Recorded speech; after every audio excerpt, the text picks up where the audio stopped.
Hi, this is Vrinda, and today we'll talk about why the Supreme Court has told a sitting minister of the Madhya Pradesh government that he will have to face consequences for his statements. We are talking about Vijay Shah, a sitting minister of the Madhya Pradesh Assembly, an 8-time MLA, who on the 11th of May made comments which linked Col Sofiya Qureshi, the face of Operation Sindoor, with the terrorists of Pahalgam. And this was done simply because of the fact that she is a Muslim. So this is the level of public discourse that we are talking about and which is coming from elected representatives. The comment was made on the 11th of May, and then the High Court of Madhya Pradesh took suo motu cognizance rightly and has since called these comments, has termed them gutter level language, and I think that's quite fair, to be honest. On the 19th of May, that is today, Monday, the Supreme Court held a hearing in the matter and has told the minister that he cannot wriggle out of this statement that he's made and its consequences simply by apologizing. The court has asked the minister if his apology is just another case of somebody shedding crocodile tears. So this is the level at which elected representatives in this country are operating. This is after the messages of unity and togetherness and a national pride that we've been given for days on end. This is what comes at the end of it. But I'd like to go a bit backwards into where the statement came from and what the courts have said since then. So on the 11th of May, the statement is made. The police does not register any case in this matter for 3 days. There is a lot of uproar that happens, but no action is taken. So on the 14th, the Madhya Pradesh High Court takes suo motu cognizance and takes up the matter.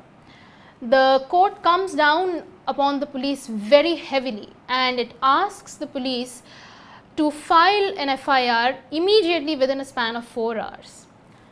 Following that, an FIR is registered, but the FIR is so weak that the court has to ask the police has to challenge the police on that FIR. The police does not even mention the speech that the minister had made. So what is the point of such an FIR? This is how impunity is systemically created. This is how accountability is evaded. Chief Minister Mohan Yadav said that the government will do what the court has ordered. But why did his own government not take action in this matter? Why did the BJP not ask for his resignation? After the statement is made, the minister is not answerable to anybody. He issues an apology, and then when the High Court intervenes, he goes to the Supreme Court to challenge that order, which had asked for an FIR to be lodged against him. So when the matter is heard in the Supreme Court, Justice B.R. Gavai and Justice Augustine George Massey, they are hearing the matter, and Justice Gavai asks a question as to how responsible ministers of the government can make such statements. And then Justice Augustine George Massey asks the counsel for appearing for Vijay Shah. He tells them that a person holding such a constitutional office is expected to exercise a degree of restraint. Now these are important statements, but it is also crucial to remember how in the past elected members, elected representatives, responsible ministers of the government, of various governments, have made statements that have targeted minorities, have targeted Muslims, have targeted women and Dalits, Adivasis on multiple occasions. A culture of impunity, a culture of absolute recklessness in the statements that are made has been created, has been legitimized, has been sanctioned and even rewarded by the BJP over the years. Remember what happened in the case of BSP MP Danish Ali, where Ramesh Bidhuri from the BJP abused him in open parliament in front of everybody, and then he did not face any consequences for that. He was actually rewarded by being appointed the election in charge for the BJP in Rajasthan. So the message has been abundantly clear over the many years that have preceded today, that if you abuse somebody for their religious identity, if you target someone just because they are Muslim, you are not going to be punished for it. Earlier demands were made for Vijay Shah's resignation, but now there are news reports that are citing sources who are saying that there is no question of Vijay Shah's resignation now, because the matter is now in the court's observation, and there is an SIT that has been formed. But does the BJP not feel that it should take an action against such a horrible remark? Imagine if such a statement had been made by somebody from the opposition parties. Imagine if an MLA or an MP from Congress, from the Samajwadi Party, from TMC or RJD, imagine if somebody had made such a comment from those parties. What would the reaction have been?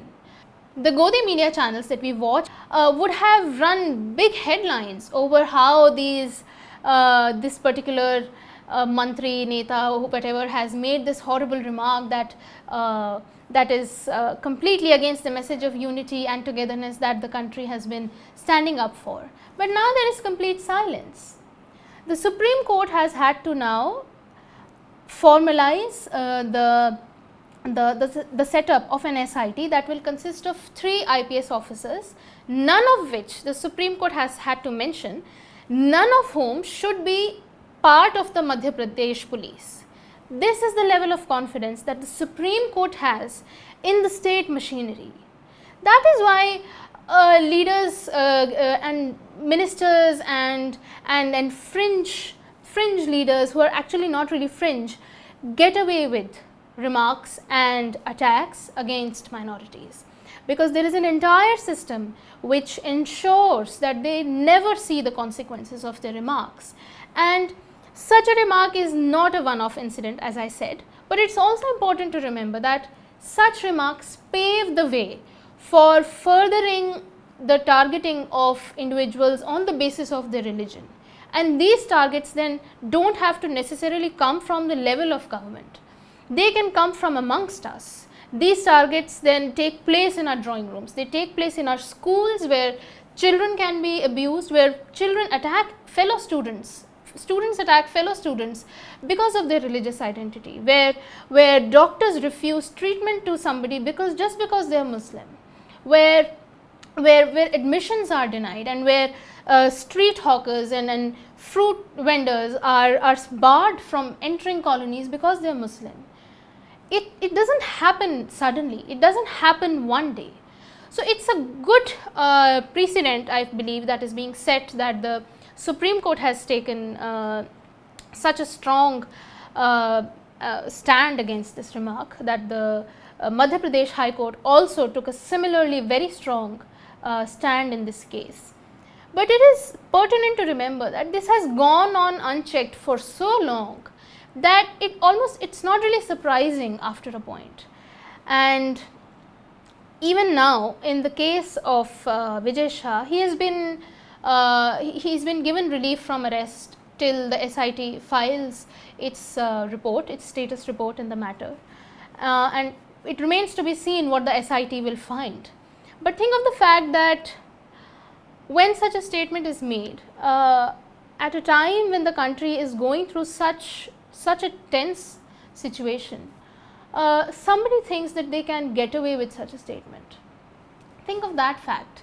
It just shows the confidence that has been injected into this kind of communal and very sectarian, very toxic politics. During this time, think of another case, the case of Professor Ali Khan Mahmudabad of Ashoka University, who wrote a simple post, a very regular post actually, on Facebook, where he was talking against war and was actually targeting exactly this kind of hypocritical attitude towards unity and togetherness, when on the ground we actually see that every day we come face to face with leaders, people who are holding ministerial office, who can make such statements against the community and get away with it.